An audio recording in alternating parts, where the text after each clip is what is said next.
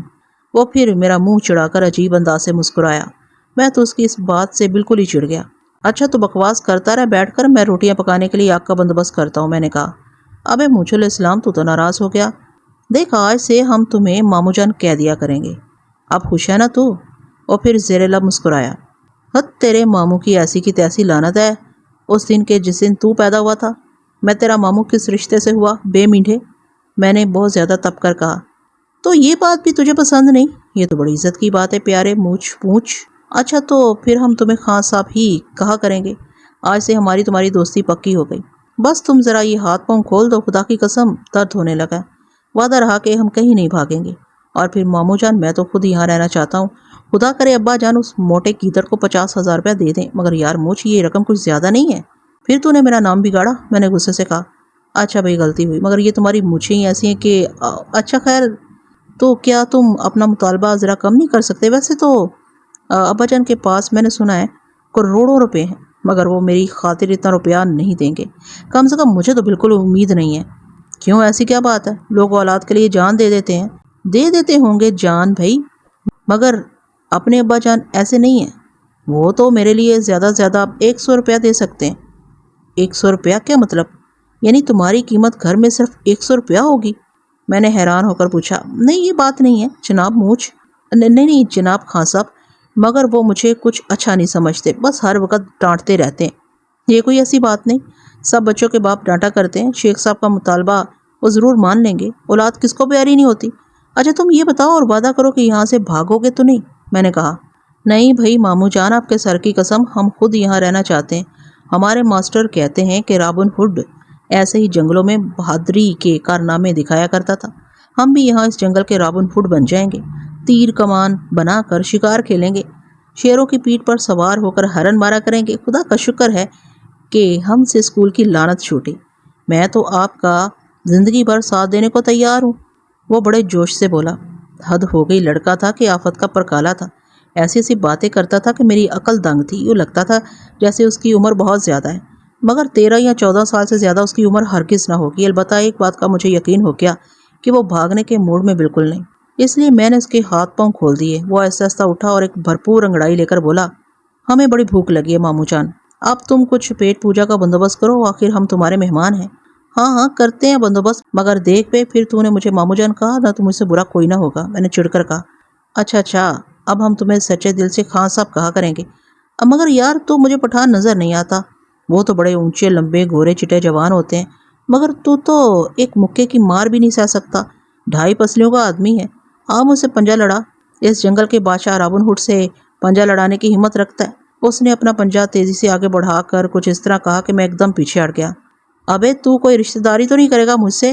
میں جولاہا ہوں یا پٹھان، تجھے اس سے کیا غرض؟ بس تو سیدھی طرح سے مجھے خان صاحب کہا کر، سمجھا کہ نہیں؟ میں نے اپنے چہرے پر سنجیدگی پیدا کرتے ہوئے کہا، مگر اس پر کوئی اثر نہ ہوا۔ وہ بولا، تجھے واقعی جیل میں ہونا چاہیے تھا، تیری شکل ہی جیب کتروں جیسی ہے، اور سارے جیب کترے بزدل ہوتے ہیں۔ جو ہی اس نے یہ بات کہی مجھے ایک دم تیش آ گیا اور میں نے چٹاک سے ایک تھپڑ اس کے منہ پر دے مارا، مگر وہ تھپڑ مارنا غضب ہو گیا، وہ ایک دم مجھ سے گتھ گیا، اس میں ہاتھی جیسی طاقت تھی۔ مجھے کمر سے پکڑ کر اس نے ایک دم نیچے گرا لیا اور مجھ پر اندھا دھند گھونسے برسانے لگا۔ میں ویسے ہی دھان پان کمزور ہڈی کا آدمی ہوں، اس کے گھونسوں کی بارش سے بلبلا اٹھا۔ اس کو الگ کرنے کی میں نے زبردست کوشش کی، مگر وہ تو بپھرا ہوا سانڈ تھا، اور میں 40 کے لگ بھگ تھا، پاکہ زدہ آدمی جس نے جیل میں کڑی سزائیں بھگت کر اپنی صحت ہی برباد کر لی تھی۔ میں اس کے مقابلے میں کچھ بھی نہ تھا۔ کیوں بے مونچھ، پھر مارے گا تماچا میرے منہ پر؟ ابے بے باپ کے خان، میں تیرے ساتھ نیکی کر رہا ہوں، تجھے ابا جان سے 50,000 روپیہ مل جائے اور تم مجھے ہی تھپڑ مارتا ہے۔ اچھا اچھا بھائی، اب نہیں ماروں گا، ہٹ جا پرے، خدا کے لیے اب پرے ہٹ، دیکھ میرے منہ پر بڑی چوٹ لگ گئی ہے۔ میں نے یہ ظاہر کرنے کی کوشش کی کہ میں اس کے گھونسوں کو مذاق سمجھ رہا ہوں۔ اس کا غصہ اس عرصے میں بہت حد تک کم ہو چکا تھا، وہ میرے سینے سے اتر کر ہانپتا ہوا الگ ہو گیا، اس کی آنکھوں میں خون اترا ہوا تھا۔ میں کھسیانی ہنسی ہنستا ہوا اٹھ بیٹھا۔ میں ظاہر نہیں کرنا چاہتا تھا کہ اس کے گھونسوں سے میں نے درد محسوس کیا تھا یا مجھے کوئی شکایت تھی۔ جب ذرا میرا دم درست ہوا تو میں نے کہا، چل بھی اب ذرا لکڑیاں اکٹھی کر کے لا، ہم کھانا پکاتے ہیں۔ خبردار جو آپ مجھ سے کشتی لڑی، جا اب شرافت سے لکڑیاں لا۔ مگر پانی کہاں سے آئے گا؟ وہ بولا۔ پانی میں نیچے اس چشمے سے لے آؤں گا جو ہم راستے میں دیکھ آئے ہیں، میں نے درد کی ٹیز کو ضبط کرتے ہوئے کہا جو مجھے اپنی کن پٹی پر محسوس ہو رہی تھی۔ وہ اسی وقت جنگل میں سے لکڑیاں لانے چلا گیا۔ اس عرصے میں نے چشمے سے پانی لا کر آٹا گوندھ لیا۔ جب وہ آیا تو اس کے سر پر لکڑیوں کا بہت بڑا گٹھا تھا اور وہ مسکراتا ہوا جیسے اس کی ساری عمر ہی لکڑیاں ڈھوتے گزرتی ہے۔ میں نے پتھروں کا چولہا بنا کر اس پر توا رکھا اور روٹیاں پکانے لگا۔ مجھے یوں مصروف دیکھ کر وہ بولا، بھائی مچھل، ارے نہیں بھائی خان صاحب، تم تو روٹیاں بہت اچھی پکا لیتے ہو، کہیں باورچی وغیرہ تو نہیں رہے؟ مجھے باتیں آتی ہیں بیٹا، آج تو میں نے تمہیں چھوڑ دیا ہے، لیکن پھر کبھی تم نے یوں گتھم گتھا ہونے کی کوشش کی تو یاد رکھو اچھا نہ ہوگا۔ اچھا تو تم ابھی تک ناراض ہو ہم سے؟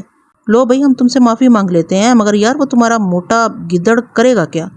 کہیں اسے پولیس نہ پکڑ لے۔ وہ بولا، دیکھو پھر تم نے میرے دوست کا نام بگاڑا۔ ابے میں کہتا ہوں تو تمیز سے بات کیوں نہیں کر سکتا؟ میں نے جل بھن کر کہا۔ اس کی زبان تو کینچی کی طرح چلتی تھی۔ وہ بولا، بھائی باورچی بات یہ ہے کہ تم لوگوں سے ذرا بے تکلفی سی ہو گئی ہے، گھر کی بات ہے، مگر تم تو آپے سے باہر ہو جاتے ہو۔ روٹیوں میں نمک بھی ڈالا تھا کہ نہیں؟ ڈالا تھا۔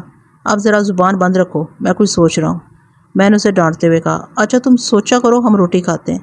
واہ تو مرچیں بھی ڈال دیں آٹے میں؟ بہت خوب بھائی، بڑی مزیدار روٹی ہیں۔ اپنا وہ بڈھا باورچی تو بالکل نکما ہے۔ میں واپس جا کے ابا جان سے تمہاری سفارش کروں گا کہ اس نے میری بہت خدمت کی تھی، اسے ہی باورچی رکھ لیں۔ خدا غارت کرے تجھے، اب ایک کوے کی اولاد، تو چپ نہیں بیٹھ سکتا؟ میں نے جلتی ہوئی لکڑی چولہے سے نکال کر اسے ڈراتے ہوئے کہا، مگر اس نے ایک دم اٹھ کر بوٹ کی ٹھوکر جو اس لکڑی کو ماری تو ایک انگارہ اڑ کر میرے پاؤں پر گر گیا۔ میں درد سے بلبلا اٹھا، ایک دم میری جلد جل گئی۔ انگارہ کوئی چھوٹا نہ تھا۔ اف تیرا بیڑا گرک، تو کیوں میری جان کا دشمن ہو رہا ہے، لانتی کہیں کے! میں چیخا۔ وہ بولا، ارے مچھل، تیرا تو پاؤں جل گیا، اب دوا بھی تو یہاں کوئی نہیں، کیا کریں اب؟ جلن سے میں بے حال ہو گیا تھا، مگر کر ہی کیا سکتا تھا، صبر شکر کر کے بیٹھا رہا۔ روٹیاں پکا کر میں نے اسے کھلائیں۔ اپنا دوزخ بھرنے کے بعد اس نے پیٹ پر ہاتھ پھیرا اور بولا، اچھا بھائی مچھل، میں ذرا جنگل میں ٹہل آؤں، تم اتنے میں برتن وغیرہ صاف کرو، دیکھو گھبرانا نہیں، میں بھی آ جاؤں گا۔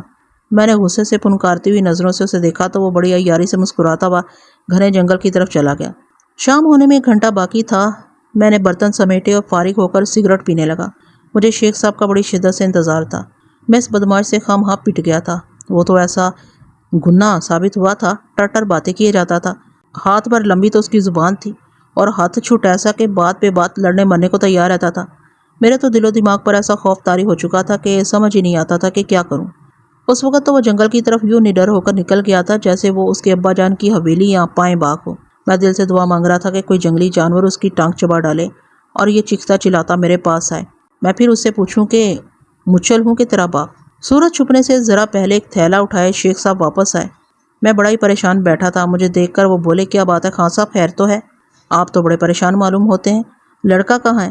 وہ صاحبزادہ صاحب جنگل کی سیر کو گئے ہیں۔ میں پریشان تو نہیں، میں تو اچھا بھلا ہوں، میں نے بڑے ضبط سے کام لے کر کہا، مگر جی چاہتا تھا کہ میں بھی اسے موٹا گیدڑ کہہ دوں کہ اسی نے اس مصیبت کو اغوا کرنے کا منصوبہ بنایا تھا، جس کی وجہ سے میری اس بدماش نے ایسی گت بنائی تھی کہ میں اب تک اپنا دکھتا بدن سہلا رہا تھا۔ آپ نے اسے اکیلا کیوں جانے دیا، کہیں بھاگ ہی نہ جائے وہ؟ میں کہتا ہوں آپ نے اس کی رسیاں کیوں کھولی تھیں؟ شیخ صاحب نے فکر مند ہو کر کہا۔ مجھے دراصل اس پر رحم آ گیا تھا شیخ صاحب۔ رہی بھاگنے کی بات تو بے فکر رہیں، وہ بھاگنے والی شے نہیں ہے، الٹا وہ ہمیں بھگا کے چھوڑے گا۔ میں نے جل کر کہا، ہمیں بھگا کر چھوڑے گا؟ کیا مطلب؟ یعنی خان صاحب اب یہ کیسی باتیں کر رہے ہیں؟ وہ آ جائے تو میں دیکھوں گا وہ کیا کہتا ہے، مگر مجھے تو اس کی واپسی کی کوئی امید نہیں۔ کب سے گیا ہوا ہے وہ؟ شیخ صاحب نے کہا، یہی کوئی پون 1 گھنٹہ ہوا ہوگا اسے گئے ہوئے، مگر وہ آ جائے گا، فکر نہ کریں۔ آپ سنائیں کیا کچھ کر کے آئے ہیں آپ؟ میں نے دوسرا سگریٹ سلگا کر کہا۔ میں ٹھیکیدار کی کار واپس کر کے سیدھا ڈاک خانے گیا۔ وہاں جا کر میں نے سیٹھ نبی احمد کے نام کہ وہ اس اتوار کو بھلی نیت سے 50,000 روپیہ لے کر رات کے 10 بجے کوہالہ سے 3 میل دور دریا کی دوسری طرف دھیر کوٹ کی سڑک پر پہنچ جائے اور پولیس کو ساتھ لانے کی تکلیف نہ کرے، ورنہ اس کا لڑکا محسن اسے زندگی بھر نہ مل سکے گا۔ شیخ صاحب نے کار کے سامنے بڑے سے پتھر پر بیٹھ کر کہا، خدا آپ کی امیدیں پوری کرے شیخ صاحب۔ میں نے لڑکے سے بات کی تھی، وہ کہتا تھا کہ وہ خود بھی اپنے باپ کو خط لکھنے پر تیار ہے کہ انہیں براہ کرم 50,000 روپیہ دے دیا جائے۔ میں نے بڑی سنجیدگی سے کہا، یار خان صاحب آپ تو بچوں جیسی باتیں کر رہے ہیں، وہ لڑکا بھلا کیا لکھ کر دے گا؟ شیخ صاحب نے کہا، یہی وہ لکھ کر دے گا۔ اگر سیٹھ صاحب اپنے بیٹے کی زندگی چاہتے ہیں تو روپیہ شیخ صاحب کی خدمت میں پیش کر دیا جائے۔ میں نے پھر بڑی متانت سے کہا، خیر یہ بھی دیکھا جائے گا، پہلے میرا یہ خط تو پہنچے، اس اتوار تک سیٹھ روپیہ لے کر ننگے پاؤں دوڑتا نہ آئے تو کہنا۔ اچھا کچھ کھانے کا بھی بندوبست ہے کہ نہیں؟ میں اپنے ساتھ 10 سیر بنے ہوئے چنے لے کر آیا ہوں کہ بھوک کا یہ اچھا علاج ہے۔ شیخ صاحب نے کہا، یہ اچھا کیا آپ نے، ذرا دکھائیں تو کیسے ہیں، میں چکھ کر دیکھوں۔ میں نے کہا، یہ لیں جتنے جی چاہیں لیں، مگر وہ لڑکا ابھی تک کیوں نہیں آیا؟ شیخ صاحب نے فکر مند لہجے میں کہا، آ جائے گا شیخ صاحب، آپ بالکل مطمئن رہیں۔ میں نے کہا اور شیخ صاحب کو اپنے ہاتھ کی پکی روٹیاں پیش کر کے ان کے سامنے پانی بھی رکھ دیا۔ سورج چھپ رہا تھا جب وہ لڑکا سیٹیاں بجاتا ہوا خوش و خرم واپس آ گیا۔ اس کی جیبوں میں جنگلی بیر بھرے ہوئے تھے اور ایک ہاتھ میں انڈے پکڑے ہوئے تھے۔ آتے ہی بولا، اچھا تو تمہارے شیخ صاحب آ گئے؟ بھائی کہا، کیا کہنے ان کے، کیوں بھائی موٹے گیدڑ، تم ہمارے ابا سے ملے تو انہوں نے کیا جواب دیا؟ موٹے گیدڑ، یہ کیا بکواس ہے؟ میں موٹا گیدڑ ہوں؟ یہ بدتمیزی میں برداشت نہیں کروں گا لڑکے، شیخ صاحب نے چیخ کر کہا۔ لقمہ ان کے گلے میں پھنس کر رہ گیا۔ ابے مجھ بتاتا کیوں نہیں تو اسے کہ یہی موٹا گیدڑ ہمارے ابا جان سے یہ روپیہ لینے گیا تھا تو واپس کیسے آ گیا؟ اسے وہاں پولیس نے کیوں نہیں پکڑا؟ وہ لڑکا بہت ہی بے تکلفی سے بول رہا تھا۔ میں سر نیچے کیے بیٹھا رہا۔ اچھا ہے ذرا شیخ صاحب بھی اس برخودار کا مزہ چکھ لیں۔ شیخ صاحب نے جب یہ باتیں سنی تو وہ آگ بگولا ہو گئے اور روٹی چھوڑ کر اس کے پیچھے بھاگے۔ رات کا وقت تھا، 4 سو جنگلی جانوروں کی خوفناک آوازیں سنائی دے رہی تھیں۔ میں نے آنکھ دہکا رکھی تھی جس کی روشنی کی وجہ سے جانور اس طرف نہیں آتے تھے۔ ایسے خوفناک وقت میں وہ لڑکا موٹا گیدڑ کا نعرہ لگاتا ہوا گھنے جنگل کی طرف بھاگا۔ شیخ صاحب اس کے پیچھے تھے۔ میں ان دونوں کو واپس آنے کے لیے پکارتا ہوا ٹارچ لے کر ان کے پیچھے بھاگا۔ وہ لڑکا ایک دم کہیں غائب ہو گیا۔ شیخ صاحب کوئی 1 فرلانگ اس کے پیچھے بھاگے ہوں گے کہ ان کی رفتار سست پڑ گئی۔ اتنے میں میں ان کے پاس جا پہنچا۔ وہ بیچارے تھکے ہوئے بھینسے کی طرح ہانپ رہے تھے۔ مجھے ان پر بڑا ترس آیا، مگر جب مجھے اپنی گت یاد آئی تو میں اندھیرے میں مسکرا کر رہ گیا۔ میں نے ان کے کندھے پر ہاتھ رکھا اور کہا، صبر سے کام نہیں شیخ صاحب، ایسے معاملوں میں ایسی باتیں سننا ہی پڑتی ہیں۔ بچہ ہے، اگر ہم نے اسے یوں ڈرا دیا تو وہ بھاگ جائے گا۔ اسے پیار سے بلائیں، اسے پیار سے باز کریں، اچھی ہاک ڈالیں ایسے پیار پر۔ اچھا بچہ ہے وہ، گز بھر لمبی تو اس کی زبان ہے، مینڈک کی طرح ٹراتا رہا تھا۔ میں تو اس کی ہڈیاں توڑ دوں گا۔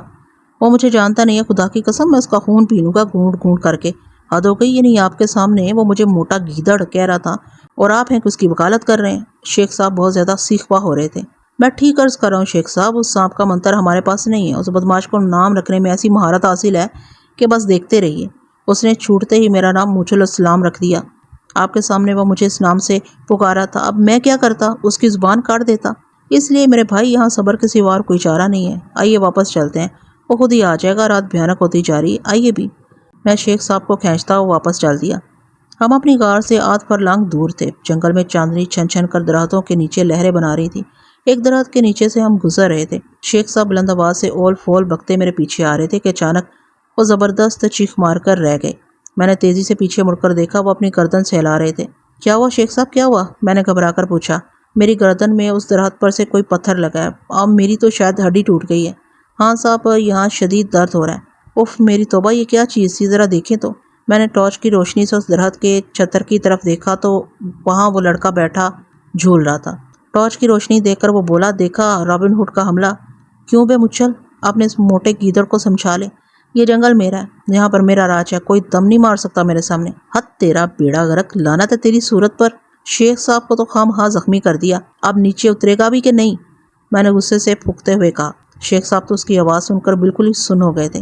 جب تک یہ موٹا گیدڑ وعدہ نہیں کرتا کہ وہ خواہ ہم سے نہیں لڑے گا اور رعب نہیں جمائے گا، ہم یہیں بیٹھے رہیں گے اور بھوک ہڑتال کر دیں گے۔ اسے پوچھو اس کا کیا ارادہ ہے، وہ بولا۔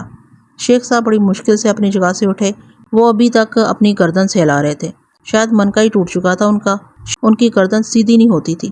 وہ بڑی بجھی ہوئی آواز سے بولے، لگا رہنے دے پھانسی اس بدماش کو، چلیں ہم اپنی جگہ پر چلتے ہیں۔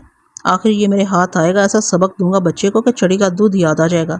ابھی 3 پتھر اور بھی ہیں میرے پاس موٹے، یاد رکھ میں تیری کھوپڑی پھاڑ دوں گا۔ ماروں ایک اور؟ وہ پھر بولا۔ شیخ صاحب تو یہ سنتا ہی دوڑ کر اس درخت کے نیچے سے نکلے۔ اس پر اس لڑکے نے اتنے زور سے کہا لگایا کہ میں خود بھی کانپ اٹھا۔ ہم دونوں اپنی اپنی جگہ سوچتے ہوئے بڑی خاموشی سے اپنے مقام پر واپس آ گئے۔ شیخ صاحب اب تک بڑبڑا رہے تھے۔ میں نے ابھی تک ان کو اپنی اس گت کا حال نہیں سنایا تھا، نہ سنانا چاہتا تھا۔ میں خوش تھا کہ اچھا ہوا جو اس موٹے گیدڑ سے بھی اس نے وہی سلوک کیا جس کی وجہ سے میں اپنے آپ پر لعنت بھیج رہا تھا۔ موسم بڑا خوشگوار تھا، نہ سردی تھی نہ گرمی۔ جہاں ہم نے اپنا ڈیرا لگا رکھا تھا وہ جگہ باقی جنگل سے کافی اونچی تھی۔ میں نے وہاں بستر کھول کر زمین پر بچھا دیے۔ چارپائیوں کو تو سوال ہی پیدا نہ ہوتا تھا۔ سرہانے پتھر رکھ کر ہم لیٹ گئے۔ اس لڑکے نے تو مجھے حیران کر دیا۔ خان صاحب، میرا تو خیال ہے کہ اسے پکڑ کر خوب مارے، اتنا مارے کہ اسے چھٹی کا دودھ یاد آ جائے۔ شیخ صاحب نے کافی دیر بعد کہا، اگر موقع ملے تو ایسا کر دیکھیں۔ میں تو اس پر ہاتھ اٹھاتے ہوئے سخت خوف محسوس کرتا ہوں۔ میں نے بڑی بے دلی سے یہ الفاظ کہے ہی تھے کہ اس لڑکے کی آواز آئی، ابے او مچھل، میرے لیے بھی تم کوئی بسترا لائے ہو کہ نہیں؟ کچھ فاصلے پر کھڑا وہ ہمیں پکار رہا تھا۔ ہاں بیٹے، تمہارے لیے تو ہم نے پہلے اس سے ہی انتظام کر رکھا تھا۔ یہ تیسرا بستر تمہارا ہے، اب تم آ کر لیٹ جاؤ، میں نے بڑی نرمی سے کہا۔ وہ میرا نام بگاڑنے سے باز نہیں آتا تھا اور میں کب تک اس پر بگڑتا رہتا۔ ہماری ہمت نہیں پڑتی تھی کہ ہم اس پر پھر ہاتھ اٹھائیں۔ وہ ہمارے پاس آیا بھی، مگر اس نے بستر ہمارے پاس نہ بچھایا بلکہ کپڑے اٹھا کر کچھ فاصلے پر جگہ صاف کر کے لیٹ گیا۔ اس رات تھکن کی وجہ سے مجھے اور شیخ صاحب کو اتنی گہری نیند آئی کہ معلوم بھی نہ ہو سکا کہ رات کس طرح گزری اور صبح کیسے ہو گئی۔ مگر جب ہم جاگے تو وہ لڑکا وہاں موجود نہ تھا اور میرا وہ چاقو بھی غائب تھا جو میں تکیے کے نیچے رکھ کر سویا تھا۔ شیخ صاحب کے پاس بھی ایک خنجر تھا، وہ بھی غائب تھا۔ میں نے شیخ صاحب کو اپنے نقصان کی تفصیل بتائی تو وہ بولے، خان صاحب اس کا پتہ کرے، کہیں وہ بدماش بھاگ ہی نہ گیا ہو۔ میں نے کہا بھی تھا کہ اس کے ہاتھ پاؤں باندھ کر ڈال دیں، مگر آپ تو خدا جانے کیا سوچتے رہتے ہیں۔ وہ میرا خنجر بھی لے گیا ہے اور وہ بٹوا بھی غائب ہے جس میں ہماری جمع پونجی رکھی تھی۔ کتنے روپے تھے اس میں نے تیزی سے پوچھا کہ اس جنگل میں ہمیں روزمرہ کی ضروریات کے لیے روپے کی بہت ضرورت تھی۔ 135 روپے تھے اس میں، شیخ صاحب نے اپنا بستر سمیٹ کر کہا۔ ہم دونوں جلدی سے اٹھے اور اس کی تلاش میں چل نکلے۔ کوئی 1 گھنٹہ تک ہم ادھر ادھر آوارہ پھرنے کے بعد مایوس ہو کر اپنے اڈے کی طرف لوٹے۔ اس کا ہمیں کہیں بھی کوئی نشان نہ ملا تھا۔ شیخ صاحب بہت زیادہ پریشان تھے، بولے، اگر وہ 1 آدھ گھنٹے تک ہمیں نہ ملا تو ہم فوراً یہ جگہ چھوڑ دیں گے، ہو سکتا ہے وہ شہر جا کر پولیس کو لے آئے۔ وہ اپنی جگہ سچے تھے، ہم سے بڑی سخت نادانی ہو چکی تھی۔ اسی شش و پنج میں جب ہم غار کے قریب پہنچے تو یہ دیکھ کر ہماری جان میں جان آئی کہ وہ لڑکا ہمارے سامنے بیٹھا تھا، چاقو اس کے ہاتھ میں تھا اور وہ کوئی جانور کاٹ رہا تھا۔ ہم قریب پہنچے تو وہ بولا، ابے مچل دیکھ، تیرے لیے جل مرغ لایا ہوں۔ شیخ صاحب اسے مارنے کے لیے آگے بڑھے تو میں نے انہیں بڑی مشکل سے روکا۔ اس پر وہ پھٹ پڑے، بولے، خان صاحب اس بدماش سے پوچھو یہ کہاں سے آیا ہے اور وہ میرا بٹوا اس نے کہاں رکھا ہے۔ اگر اس نے بٹوا واپس نہ کیا تو میں اس کی کھال ادھیڑ دوں گا۔ وہ لڑکا یہ بات سن کر اٹھ کھڑا ہوا، چاقو اس کے دائیں ہاتھ میں تھا، بڑے عجیب سے انداز سے مسکراتا ہوا بولا، ابے موٹے، ذرا اپنا منہ تو دیکھ، تو میری کھال ادھیڑے گا جو خود پولیس سے ڈر کر یہاں چھپا بیٹھا ہے۔ یہ میری مہربانی ہے کہ میں آج تک بھاگا نہیں، ورنہ بڑا وقت تھا میرے پاس۔ یہ رہا تیرا بٹوا، کمینے، تو مجھے چور سمجھتا ہے؟ یہ بٹوا میں نے ادھر پتھروں پر پڑا پایا تھا، یہ لے سنبھال کے رکھ، اس رقم کو تیرے کفن دفن کے کام آئے گی۔ یہ کہہ کر اس نے بڑے جوش سے وہ بٹوا کھٹاک سے شیخ صاحب کے منہ پر دے مارا۔ ہم دونوں ہونٹوں پر زبان پھیر کر رہ گئے، مگر پھر میں نے جرأت کر کے کہا، مگر وہ تم نے چاقو اور خنجر کیوں اٹھائے تھے؟ یہ دونوں چیزیں اب میرے پاس ہی رہیں گی، اگر تم لوگوں نے شرافت نہ دکھائی تو میں ان سے کام لوں گا۔ میں تو یہ دونوں چیزیں شکار کے لیے لے کے گیا تھا، وہ بولا۔ اور یہ جل مرغ تم نے کہاں سے پکڑا؟ میں نے پوچھا۔ یہ ایک جگہ 8-10 بیٹھے تھے، میں نے ایک جھاڑی کے پیچھے چھپ کر ان پر خنجر مارا جو ایک کے پیٹ میں لگ گیا، باقی اڑ گئے۔ بس اس کی گردن پر میں نے فوراً تکبیر پھیر دی، وہ پھر اطمینان سے بیٹھ کر گوشت کاٹنے لگا۔ اب ہم اسے صلح کرنے پر مجبور ہو چکے تھے کیونکہ وہ ہمیں قدم قدم پر شکست دے رہا تھا۔ ہم ساری عمر بھی لگے رہتے تو بھی ایک مرغ نہ پکڑ سکتے، اور جو باتیں وہ اس کم عمری میں کر سکتا تھا ہمیں عمر کے اس حصے میں بھی نہ کرنا آتی تھی۔ شیخ صاحب کا غصہ بھی اب ٹھنڈا ہو چکا تھا، چنانچہ وہ اس کے پاس بیٹھ کر مرغ کا گوشت بنانے لگے۔ آگ جلائی اور ہم سب نے بھون کر اسے خوب مزے لے کر کھایا۔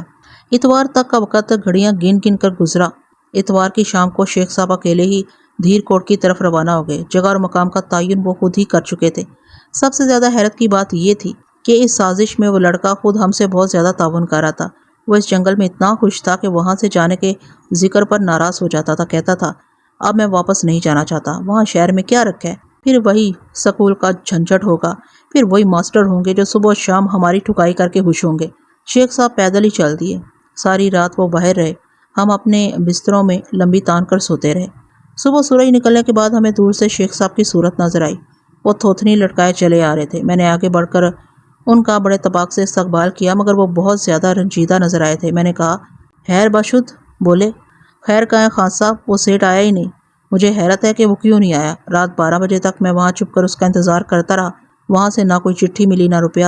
میرا تو خیال ہے کہ میرا خط ہی اس تک نہیں پہنچا۔ آپ نے خط پر پتہ تو ٹھیک لکھا تھا کہ نہیں؟ میں نے پوچھا۔ اجی کمال کرتے ہیں آپ، اس کام کے لیے تو میں نے اپنی زندگی خطرے میں ڈال رکھی ہے، میں پتہ بھی ٹھیک نہ لکھتا، یہ کیسے ہو سکتا ہے؟ شیخ صاحب نے کہا۔ وہ بہت زیادہ تھکے ہارے نظر آتے تھے۔ میں نے کہا، آپ نے باقی رات کہاں گزاری؟ لعنت بھیجے جی اس قصے پر، کہیں سار چھپانے کو جگہ نہ مل سکی اور واپسی بالکل ناممکن تھی۔ 8 میل کا پیدل سفر، رات تاریک، راستہ ویران، میں تو وہیں ایک درخت کے نیچے بڑا سردی میں اکڑتا رہا۔ مجھے آپ سے بڑی ہمدردی ہے شیخ صاحب، چلیں پہلے محضر تناول فرما لیں، میں نے کہا۔ وہ سمجھ گئے کہ میں مذاق کر رہا ہوں، بس جل کر رہ کے بولے، آپ کو مذاق سوچ رہا خان صاحب؟ ذرا غور فرمائے کہ وہ سیٹ وہاں نہیں آیا، اس نے ہمارے خط کی کوئی پرواہ نہیں کی، اسے اپنی اولاد سے زیادہ اپنی دولت پیاری معلوم ہوتی ہے۔ وہ لڑکا اب تک وہیں بیٹھا دور سے ہمیں دیکھ رہا تھا۔